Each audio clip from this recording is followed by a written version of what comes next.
the school websites are awful. Like, they're very difficult to navigate. They're very difficult to find information on.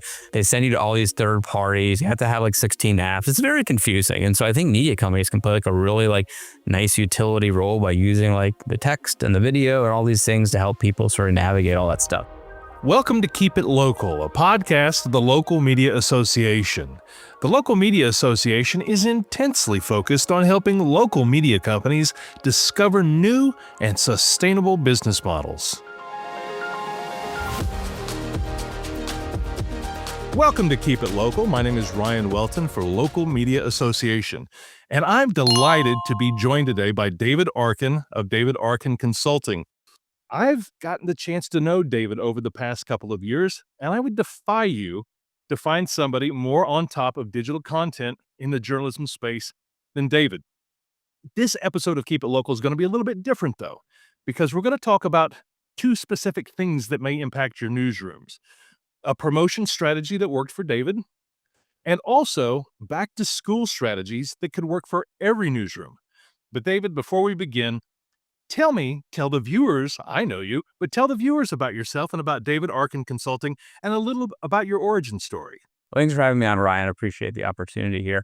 I think I'm to start on the story. I came up in the newsroom. I was editor of a variety of newspapers across the country, and I ended up getting an opportunity in 2007 to come over to Gatehouse Media. It was pretty young and new at that point. It had about 50 or 75 newspapers, and I ended up working there for about a decade and became the head of news for Gatehouse. And it went from those 50 papers to 500 or 600 newspapers, and I learned a lot about scale and working with people and really kind of managing through convincing, which has helped me a lot in the consulting work that I'm doing. From there, I popped over to a variety of different roles. I actually worked at the Local Media Association for a little while in content.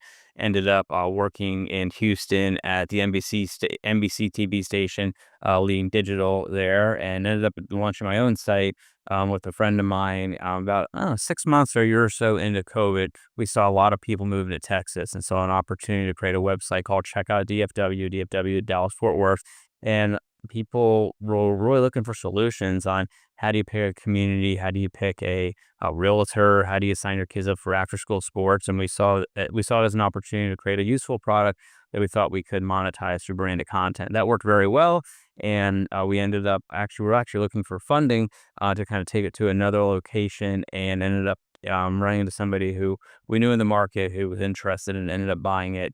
And my wife was then like, well, what are you going to do now? And so I thought I had a big enough network and knew enough about a little bit of everything to be able to go into consulting. So I reached out to a variety of people and just sort of asked them. I said, hey, if I was to do consulting with you or other friends in media who you sort of know, like, what do you think they need? And like hands down, they all told me the same thing. They're like, we don't need more PowerPoints and big presentations and fancy decks. We need ideas and strategy, but we really need help getting stuff done. And so that's I then kind of got that. I was like, like the balance of these things of just like telling people what they should do versus like actually helping them do it. I mean, they really are two different skill sets and two different things. And so that's really sort of how we sort of approach the work that we do. Our slogan is we do work with you and for you. And so I think it's really sort of helped us along the way to be more hands-on than not hands-on. So we've been doing this for it'll be 3 years in October.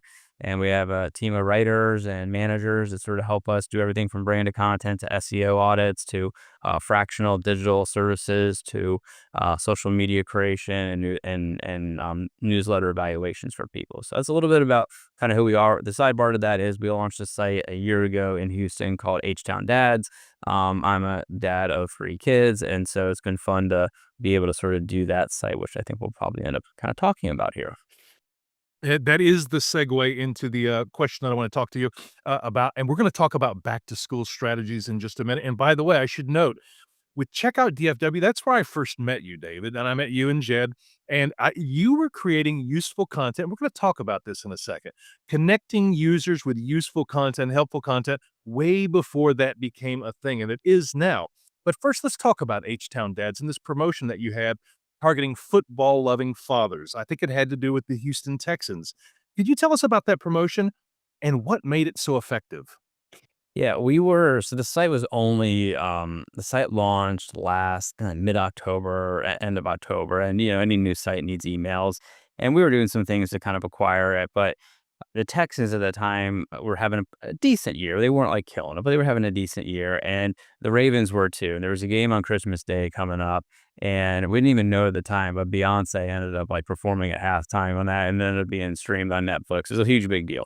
So we ended up getting tickets to that game and decided to do a contest to have people basically register to receive our email, and they would kind of go into the raffle to win tickets to that game. I think it was just the right time. I think it was like both the teams were hot. It came out that Beyonce was going to be performing there. The Netflix thing was like a kind of connection. And the whole idea of the site is basically to help dads figure out like how to do stuff with their kids, how to like take advantage of things to do in Houston, how to like, become better fathers. And like these sites are out there for moms like over and over and over again. And like, that's awesome. I love that. We actually work with a lot of parenting publications, but they're really like locally, there aren't lots of solutions for dads. And so we thought that this contest was a great way to like capture the essence of that. And it worked really well. We ended up, getting several hundred entries. And the thing that was most important to me in those entries was that we're able to segment that audience to take a look at how those emails were comparing to the emails that we were getting through Facebook and others. And the engagement rate was just like huge. And just like the open rate just like went up by about 15 to 20% as soon as we got those emails. And I just looked the other day and we can sort of see that segment is still engaged today. And so we've done other contests from that. We did one for Astros tickets. We did one for our Houston Cougars basketball tickets. All those teams were actually doing well. I think that's a big part of this. Like the team has to be doing well to make the contest work, but they've all been really effective. And so, but the Texans one was hands down probably times three performed better than better than anything else. It's interesting because like you think about Texas and football and all that, and the Texans are a big deal here, but the Astros are a bigger deal here. And so it was surprising to me, and I think it might have been time of the year. We did like Astros tickets giveaway maybe like a month into the season. I think if the Astros continue to do well, we may think about something in the fall, like in September or something like that, heading into the playoffs. And I think that like a lot of these things are like the right time. And I don't think the Astros one was at the right time where the Texans one was. So I think really thinking about that probably really, really matters to people. It's sort of like your team is like struggling in the middle of the college football season. And do you do like a giveaway? Probably not. It's not good. There's no momentum, but there was momentum on that. And I think there would be momentum if we thought about doing something, in the fall with the Astros. I don't think I mentioned it in the lead into the question, but this promotion earned H-Town Dads an honor as part of the Digital Innovation Awards from Local Media Association. So it certainly caught our attention. And NFL is king. It doesn't surprise me at all. I actually remember the Texans Ravens game from Christmas. I think my wife and I were in an airport somewhere watching it, but not a surprise. Football is a great segue for back to school. I'm thinking about high school football, college football, the NFL. I'm pumped. And you, David, specialize in many things, but you really specialize in drawing attention to back to school strategies for newsrooms and how important it is. Why is back to school such an opportunity for local newsrooms? Yeah, well, I think to define it, like there's things that are available to everybody, like information, and there's like local information. And I think for years, a lot of media companies would do like, the backpacks, what's the best backpack to get and back to school shopping and school supply, that sort of stuff. And I think like that has transitioned into more like local information of what is actually happening like in schools and what you need to know as a parent. I just think because like the content is so applicable and you use that term useful to describe the checkout DFW. It's so useful to people because they can, apply it to their lives. I think that's what matters. I was thinking about this. When I was at Gatehouse, I had this executive one time use a term to me and he said, we need to not just cover like the school board and football. We need to cover the school within the school. And basically what he meant was all the activities that the kids are involved in, like you got to figure out how to like pull that out.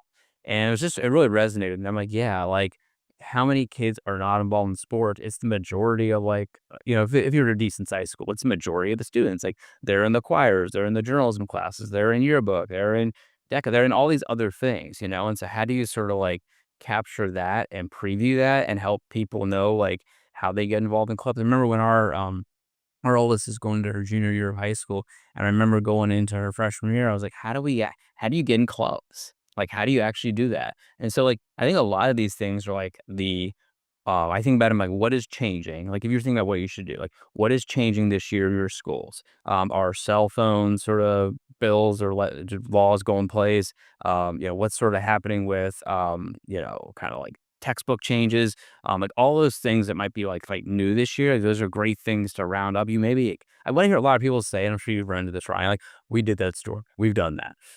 Great, but, like, now is the right time to remind people of all those things. It's like re-aggregating your information, all over again. So I think that's, like, a really, like, useful, thing for, people to think about, like, on one end. And the other end is, like, then so there's a client of ours, we did this, like, package, and it was this 10 things to know, but it was also the 10 things that parents, need to use to make their school, experience, positive for their kid. And that's like, how do I find bus schedules? How do I find the school calendar? How do I find to sign my kid up for like, clubs or those after school activities? Like all those sort of things that are hard.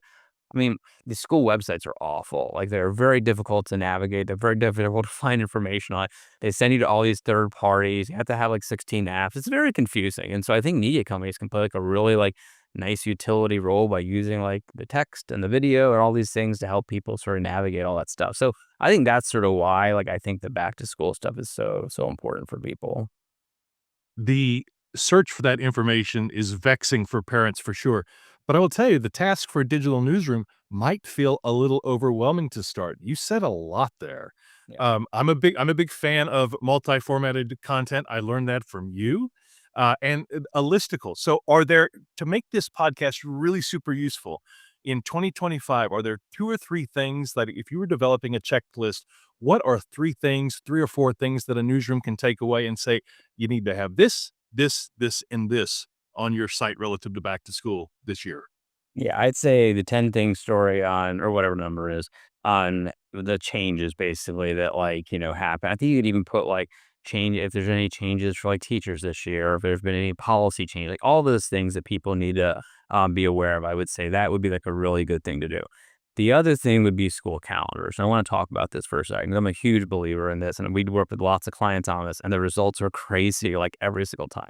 So I know this can be like overwhelming based on the number of school districts you might have. So like start with the big ones if you kind of like have a lot of school districts, but go and write a story about your school calendar. You probably reported it during like a school board meeting, but it probably had a lot of other things going on. So create a story about your school calendar and write a few paragraphs, explain how if there's a committee involved in it, whatever, however it played out.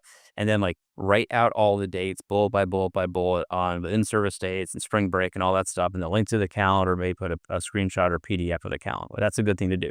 But then what I would do, and this is where I'm seeing the value, is then you go and create stories throughout the year on when those specific dates are the people are looking for. When is winter break? When is spring break? When is the last day of school?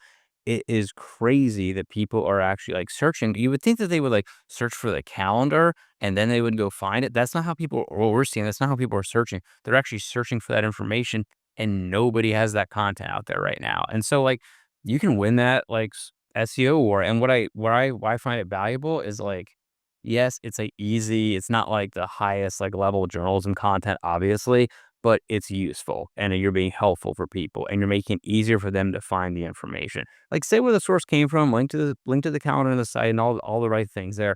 But I think it's like a huge opportunity. And what I would do with that, then I would layer in the other things that parents might be looking for throughout the year. So one of the things I think about then is like zoning calendars. So our zoning sites to help figure out like I live in this neighborhood. What does it mean where my kid's going to go to elementary, middle, and high school, and how could that potentially like change? Like that's a really useful thing, and or helping people figure out how they sign their kid up and register them for school. So like there's like pages to kind of push people to. So like think I would definitely say school calendars, but then I would say maybe there's like some other utility content that potentially could kind of like sit underneath that bucket. The third thing that I would mention would be on school profiles.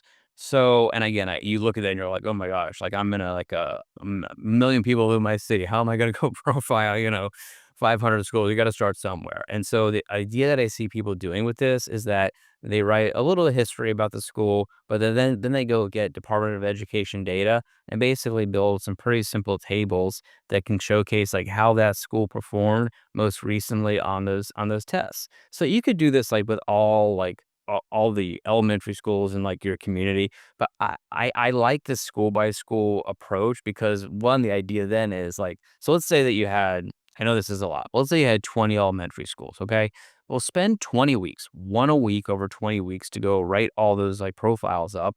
It's not a huge lift. You just need to go out and get the information and then do an overall story on like, hey, here is how every school, every elementary school performed in our city. And then you've linked up to, oh, I mean, the SEO for it is like, I know a lot of questions in SEO right now, but that will still work. And I think it's a really useful resource for people. But it's one way to get there. Like you don't have to think about back to school, like what can I only do in August, but what could you start and how could it kind of flow over, kind of several months there. So those are the things that I would think about. Well, and I think about supply and demand. You're creating supply because there is demand. And you mentioned SEO, and we talk a lot about SEO and AI's impact on SEO in terms of how content is packaged. You're creating content that's useful. But for newsrooms, could AI also be a tool to help them get through the grind of doing this?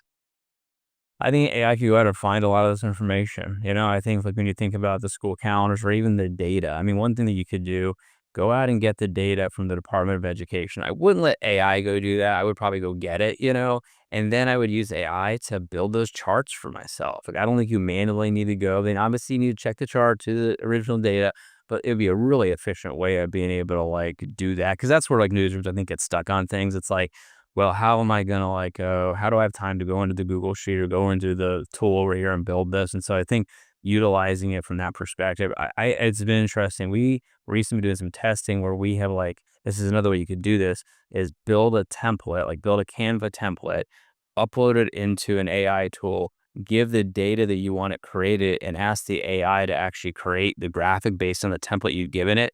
And with a prompt or two, it's getting really close to being able to do that. So that is a really efficient use of AI, for something like that.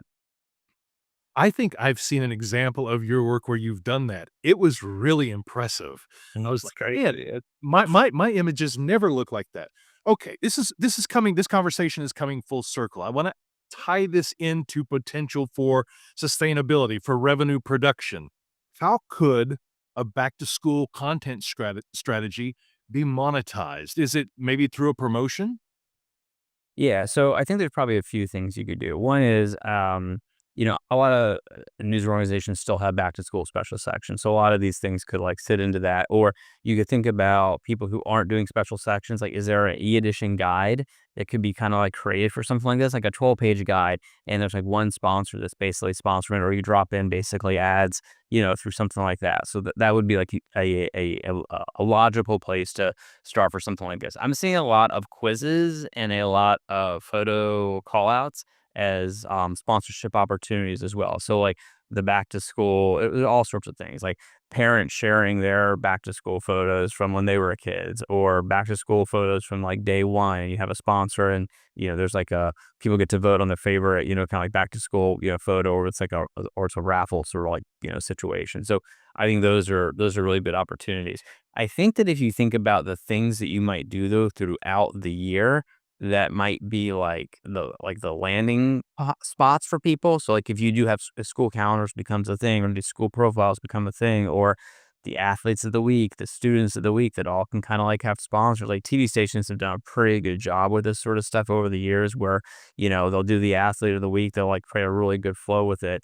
On Saturday or Sunday, they'll put the call out to say, hey, here's the top 5 to vote for, go vote for them. It generates a bunch of like traffic and interest. They go ahead and like kind of select it, go out and do a little story on the person and profile them, and then you announce the winner, and then you kind of like start the flow all over again. Like that is a really good flow for that kind of thing. You don't have to be in TV necessarily to do that. They just have more video capabilities sometimes and have a segment for it and all, the whole 9 yards there. So those are really good, and those are places that I would kind of think about starting.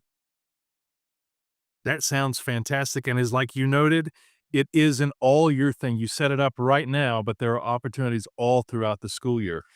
David Arkin with David Arkin Consulting. I want to first refer folks back to H-Town Dads. Whether you're in Southeast Texas or you just want to see how a site like this could work, go visit that site, one of our Digital Innovation Award winners for this past year, and then David Arkin Consulting. Tell folks how they can find out more about you and about your consultancy. Yeah, so it's davidarkinconsulting.com. It's pretty easy to find me on the internet these days. But go there. All details about all of our programs and our services are there. People can reach me directly just at david@davidarkinconsulting.com. They can kind of get me there at any time. They can find me on LinkedIn. I'm pretty active on LinkedIn. So you can kind of find me there. And there's a lot of great content. We have a weekly newsletter too that we send out every Friday that has a lot of practical ideas, and a lot of these things that we're talking about are there. And we love the chance to talk with people about how we can help them. Thank you so much for your time, David. For David, my name is Ryan Welton for Local Media Association. This is Keep It Local.